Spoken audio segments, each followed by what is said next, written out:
Welcome, everybody, to today's presentation of Being Human Together, Lived Experiences of Our Online University Community Facing Trauma and Strengthening Resiliency. My name is Matt Rupp. I'll be your host today from the Center for Faculty Excellence, and we have a nice list of presenters today. So we have Dr. Jennifer Stone, we have Dr. Phyllis Morgan, we have Dr. Eva Vingleby, we have Dr. Lakeisha Williams, Dr. Beth Gerritsen, Dr. Ginny Moore, and Dr. Hermine Krieger. And now I'm going to hand the presentation over to Eva, who's going to talk a little bit about the objectives. Hi, everyone. Thank you so much for joining us today. We're really happy to have you and talk about this very timely and relevant topic affecting all of us. My name is Dr. Eva Vingleby. I'm a full-time faculty with the Acute Care Nurse Practitioner Program, and I've been with Walden for, I think, over 5 years now. So some of our objectives today, we're going to be talking about trauma and really defining what trauma means, and then going into discussing various techniques that we can use to strengthen our resiliency during times of trauma. We're also going to be integrating some very interesting and I personally feel moving stories, real life experiences from administrator, faculty, and student perspectives as we're navigating this together as a Walden community. We're also going to be presenting some best practices for coping and then provide you with some really excellent Walden community resources to help us get through this trying time.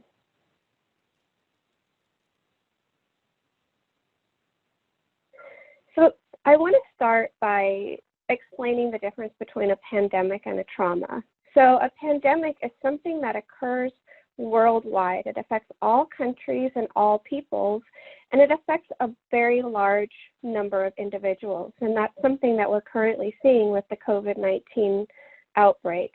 A traumatic event can certainly happen to an individual, to a community, to a country, and we really are in unprecedented times because we're having a global level traumatic event and shared experience. Traumatic events are defined as either actual or threatened serious injury. So even the threat or the fear of something like a COVID-19 outbreak is considered a traumatic event. It can also be threatened death or death of somebody that you love. And it includes things like disasters, violence, serious illness, and sudden loss. And there's many things happening in our world that could be considered traumatic events for various individuals. So there's really a lot going on the global scale, and I think also affecting us as a global university and a community. Next slide. The next term that I would like to define is post-traumatic stress disorder. And that's something that often comes up. You'll see it in the news, you will see it discussed, but it really affects a much broader population than many people realize. You can have PTSD from even just witnessing a traumatic event or experiencing it, and it can happen to anyone. It's estimated that it affects about 3.5% of U.S. adults, and an estimated 1 in 11 people will be diagnosed with PTSD. And I think it's important to remember that the diagnosis number is going to be a much smaller number than the individuals actually experiencing PTSD qualifying symptoms in the community.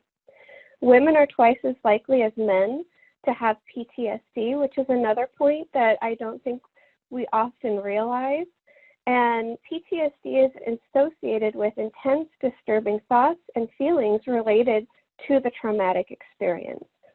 Next slide. So one of the things that we wanted to share with you, and I will attribute this to a woman named Gabrielle Trainer, who is a social worker. She has some very wonderful resources that we wanted to share with you.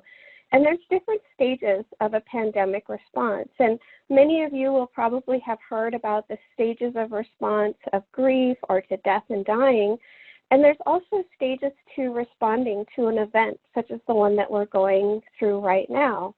It starts with survival, it moves into acceptance, and then it gets to a stage of growth. You can be moving through different stages of these and back and forth. So it's not necessarily linear, and you may have unique experiences in each one of those realms. But I think you can probably relate to, at the beginning, having a really intense focus on the news, wanting to constantly have information about it, starting to feel very fearful about it, and then moving into, gosh, I've heard enough about it. I need a little break. I don't want to read about it all of the time. And taking moments to really enjoy maybe some of the things that you took for granted, like going outside or enjoying friends and family. And that moves you into the growth stage of starting to focus on things that are in your control. I think it's very important to remember right now that much of what is going on is completely out of our control, and there are many unknowns. So starting to find what gives you confidence, what gives you a sense of continuity, the pieces that you have control over are going to be very relevant at this time. Next.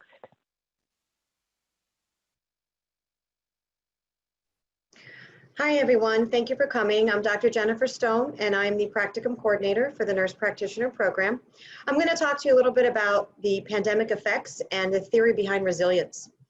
As you can see here, there are physiological as well as cognitive and emotional effects that can occur. Some of the physiologic effects that we may experience could be headaches, muscle tension, sleep disruption, exhaustion, disrupted nutrition, and disrupted exercise. From an emotional standpoint, we might feel fear, anxiety, grief and sadness, helplessness, impaired concentration, and even anger. Next slide.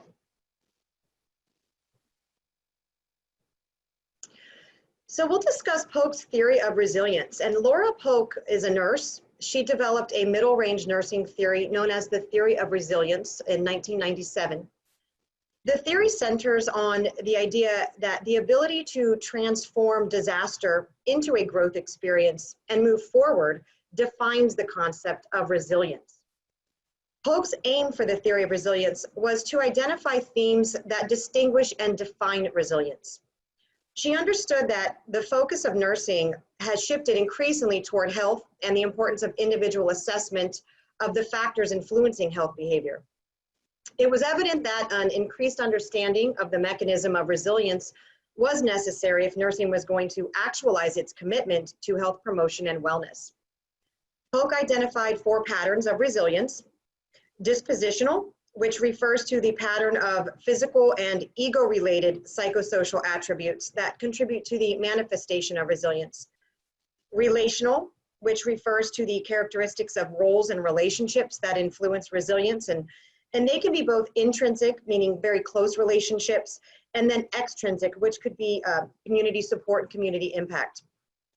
Situational is a pattern that discloses resilience as a characteristic approach to situations or stressors, and it is manifested as cognitive appraisal skills. So that could be problem solving or active problem-oriented coping. Last, we have philosophical, and philosophical refers to personal beliefs. So this is the belief in finding positive meanings in your experiences and to maintain a balanced perspective of one's life.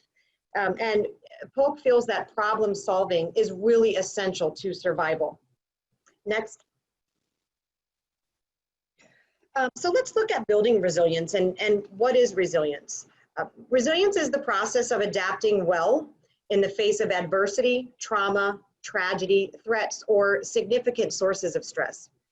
Resilience is not a personality trait that only some people possess. It exists when an individual uses mental processes and behaviors to promote personal assets and protect oneself from the negative effects of stressors. Next. Looking at some models of resilience, the studies indicate that we can use models of resilience to neutralize exposure and develop compensatory coping skills. And we spoke earlier about Polk and the 4 patterns of resilience, and those are really reflected here in the compensatory factors that foster coping. We have our active problem solving, and that really comes from the situational pattern. We have perceiving experiences in a positive light, and that really comes more from philosophical. And then reliance on faith to maintain a positive view is also philosophical. And then looking at the influence others to have a positive attitude and how you can influence others around you to have a positive attitude. And that is looking at relational, whether that is the intrinsic close or the extrinsic, which is in your community. Now we're going to hear from some real life experiences from an administrator and faculty, one of our faculty and one of our students. Next slide, please.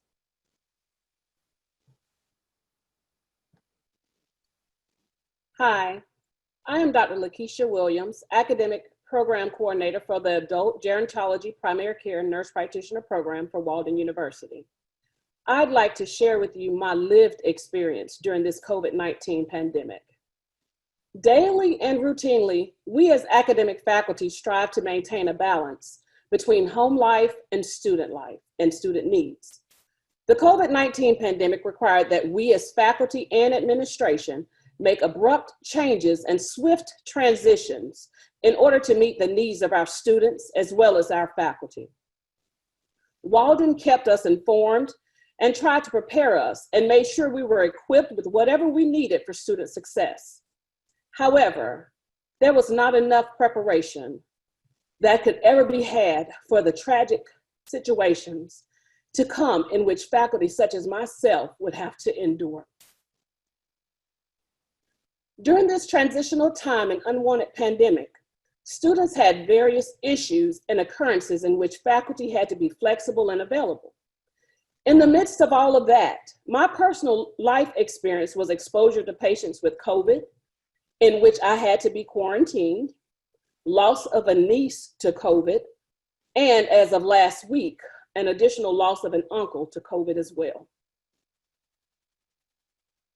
In addition to all of the above, I currently have an aunt on the ventilator with COVID-19, in which this week we'll have to make a decision. Listening to the stories of students, their anxiety about clinical placement being postponed due to the inability to enter clinics and due to COVID, and dealing with your personal tragedies made it difficult to separate the two. Many times work is an outlet for things that may be going on at the home. But what do you do when the call of strife at home is revisited daily at work in regards to this pandemic? Walden provided various resources and email reminders to take care of ourselves and our family. In the African American culture, so many times we're taught, be strong. You can make it through. You don't need any kind of assistance. But in the midst of losing family, what I have gained is faculty family who were there, who allowed me to be transparent and has helped me throughout this process. So I posed the question earlier of what do you do in this situation? I'll tell you what you do. You come together as one and you are resilient. That's the lesson learned from this experience. You fight and you win alone, but together. Next.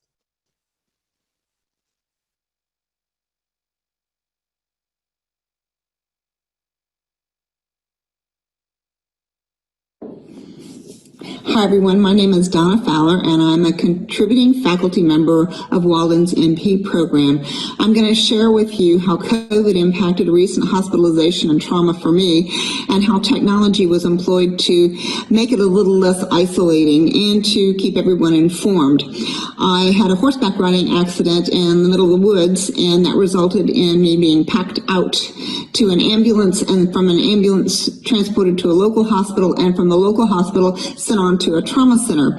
My husband was alerted by my friends who were with me that I was going to be going to a local hospital. So he got to see me for about 25 seconds while they loaded me off the ambulance and into the local hospital. He could not come in due to COVID and he wasn't getting any information. My phone was destroyed. I had no way of contacting anyone.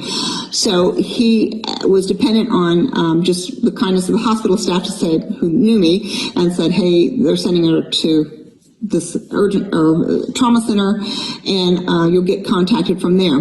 They helicoptered me from the local hospital onto the trauma center. Trauma center there told me the extent of my injuries. It was a little more than what I thought, just a few broken ribs. I had a 3rd degree spleen laceration, a fracture of C5, 6, and 7, and ribs 7 through 10 were fractured as well. I was scheduled for surgery the very next morning, first case, on my spleen, to have my spleen removed because it was hemorrhaging. Not horribly, but hemorrhaging. I was losing blood.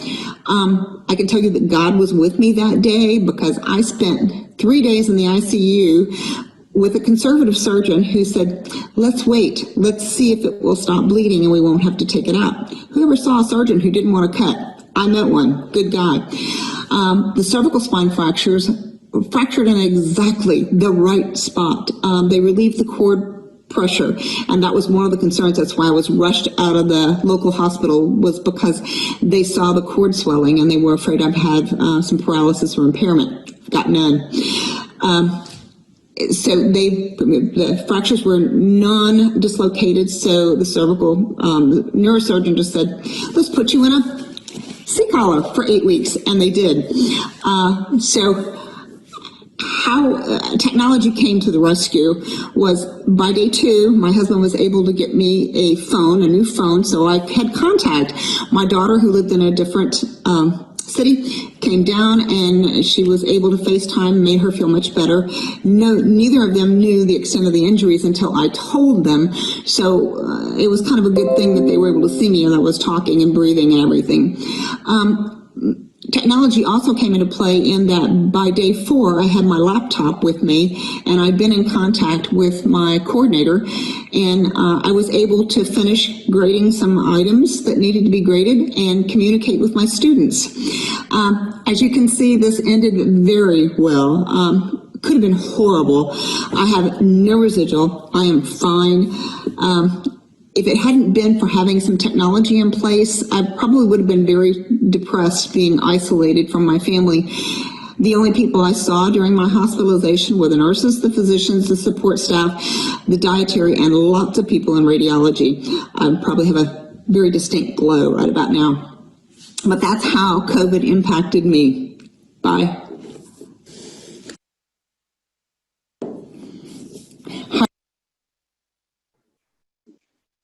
That was great. The next impact was from one of our students. She was not able to record the video, but she did give me some background on what had happened with her and how she overcame. She is an acute care nurse practitioner student. She was working full-time and single mother of 4 children, I believe, and trying to work and go to school when COVID hit. She was told she had to leave her clinical site immediately due to the closure for COVID. She had to scramble while she was still working in a COVID unit as a nurse. She had to scramble and find a new clinical site. She was able to find a new site, but she had to drive 2 hours each way every day she went to her site.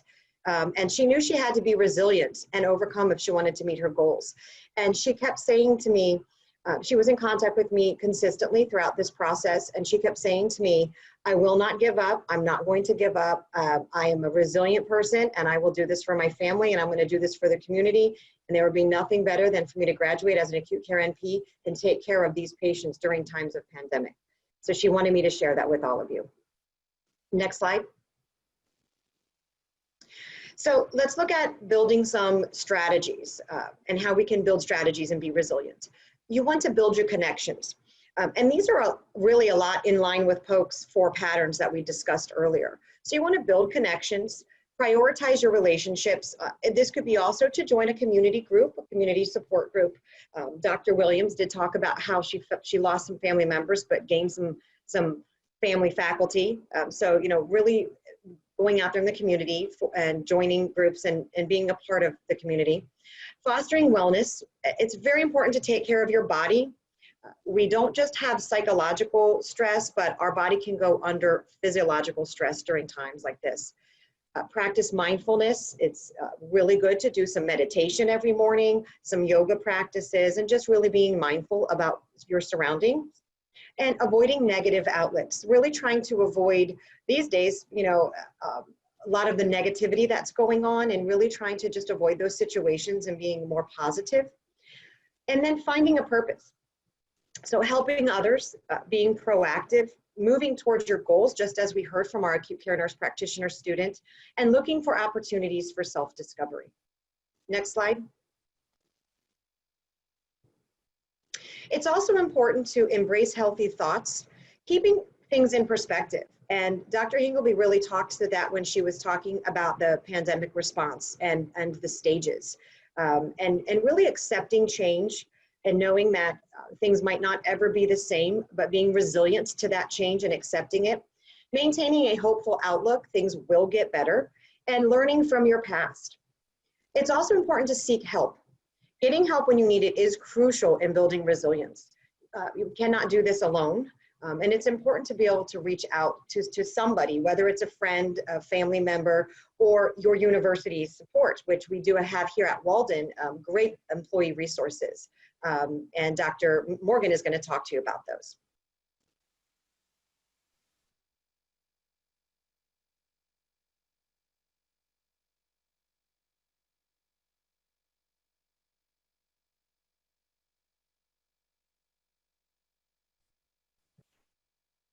Dr. Morgan, you're on mute.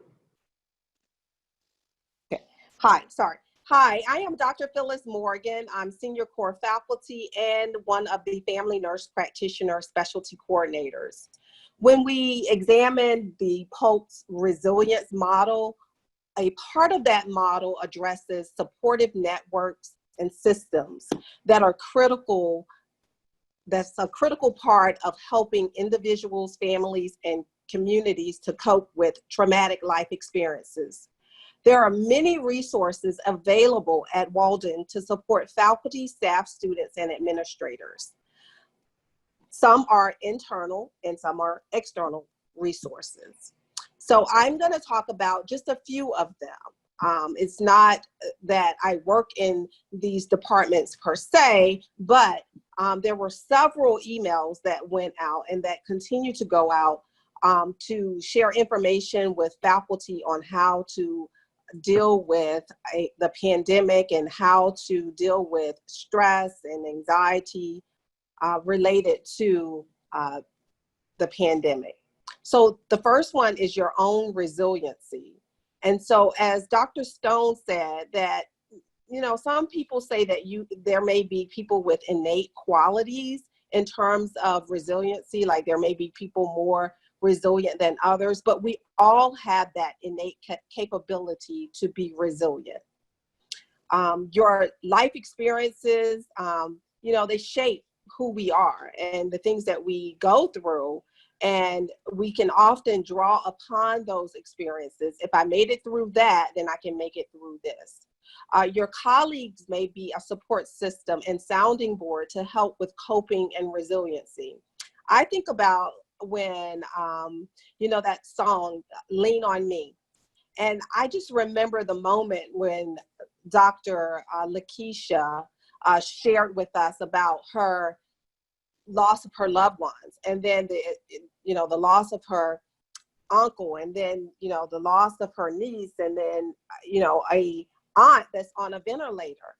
Without any hesitation, we as a NP faculty team, we jumped right in and we said, what can we do to support you during this time? Can I cover your classes? What can we do to help you? And it's great to have people that we can lean on in times of trouble or despair.